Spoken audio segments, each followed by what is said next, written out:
واش هذه هي الرجاء اللي كنعرفو اللي وقع في دونور؟ ماشي غير تعادل سلبي، ولكن افلاس في الروح والكرامه. اللاعب اللي كيدوز ليه الصالير في الوقت، كياخد ليه بريم وعنده السنساس وكيتخلص على الولاد، وملي كتجيبو ل 90 دقيقه اللي خاصو يحلل فيها رزقو، كيبدا يتمرقن علينا في التيران بلا ذره احترام لقيمه التوني.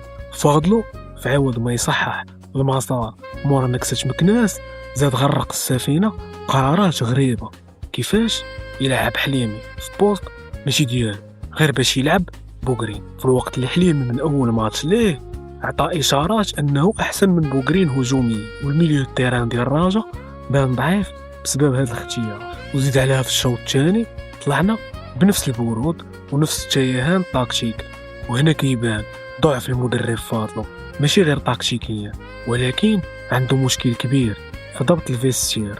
كل لاعب ولا كيحس براسو هو الباترون في الفرقه، الانانيه طاغيه، حتى واحد ما باغي ياخذ المبادره. في ماتش الرجاء كونتر يعقوب المنصور شفنا لعابه بلا نفس ورجليهم مربوطين، ما شفناش القتاليه والكره كتمشي غير بالعرض ولا كترجع للور. وماتياس عيا ما يدير لي زابيل ولكن ما كتوصلوش، وبالارقام 5 نقاط من اصل 12 مورا شهرين ديال الاستعداد، وزيد عليها الاشراف على الميركاتو واختيار اللاعبين.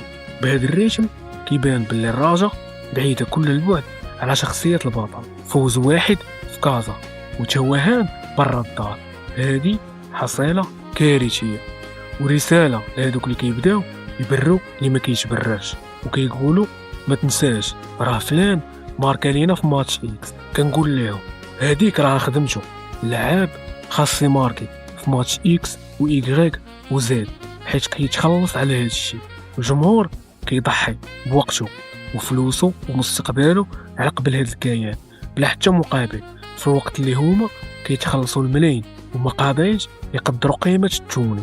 الرجاء هي المؤسسه وهي اللي كتبقى فوق اللعاب والمدرب. اللي ما عارفش بقيمه هاد التوني يحطو ويعطينا الاتساع، وراه نطلعو ب10 لعابه الماتش حسن لينا من هاد البرود. هاد النوع ديال اللعابه كنقول لهم عطاو للرجاء ثقه وبركه ما تضروا في الفرق. في نظركم واش الخلل في تسيب اللعابه ولا في المدرب اللي ما قادرش يضبط الفيستير؟